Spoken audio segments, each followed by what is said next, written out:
For perspective on the legacy of this Congress, I spoke with Yoon Soon with the Stimson Center, a policy research organization here in Washington.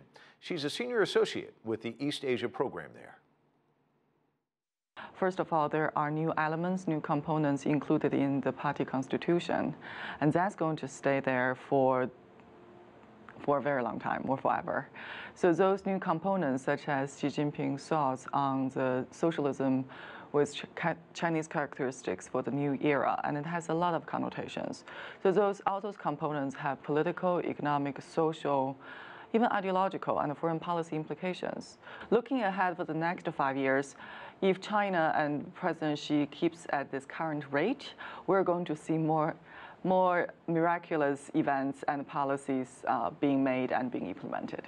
In 2015, you wrote an opinion piece saying China desires three things: more influence, more respect, and more space. As you look at the Party Congress as it came to a close, are they closer to all three of those things, do you think? I think China certainly has achieved more of those three things in the past 5 years. And I think China is not going to stop at where it is, or what it has already achieved. China, at least according to Xi Jinping's thought on the socialism with Chinese characteristics for the new era, there are more things to be achieved. For example, on foreign policy, they want to establish a new model of international relations. They want to aim for a community of the whole mankind. And those are very broad and visionary achievements that we probably will see Chinese actions in those categories in the next 5 years. I know that you're probably yawning as much as I am. Both of us stayed up very late to watch the unveiling. Some familiar faces: Xi Jinping, Li Keqiang, Wang Yang, but some new faces. Give me your sense about this new leadership team. This new leadership team, we see Li Zhanshu, but he was already being promoted, groomed to be the top leaders or in the Politburo Standing Committee in the past 5 years. I think some people are surprised by the name of Zhang Leji, who was the head of the organization department of the personnel department of the party.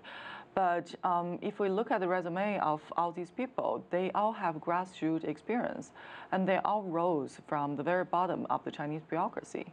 And those experiences give them the opportunity to see the bureaucracy, to see the problems with the Chinese economy and Chinese politics, as well as to think about the solutions to those problems throughout the process.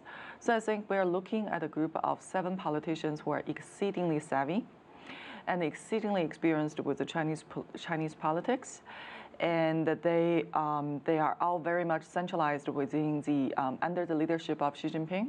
Just based on the 19th Party's Congress, I think the world's perception is, wow, Chinese Communist Party really can rally the popular support, and they can really maintain a centralization of power, and they can make decisions without jeopardizing the stability domestically. Coming to the assessment by the foreign observers of China's future politics and economy, I have to say, I think there's a value judgment here.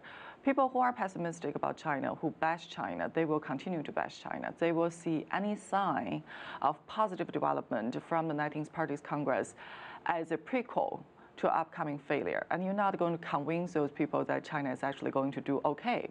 The upcoming collapse of China has been predicted for decades, and it has not happened. And then these people who predicted China's upcoming collapse would say that, oh, just give it another 5 years and just give it another 10 years. And that prophecy is becoming a little laughable at this point.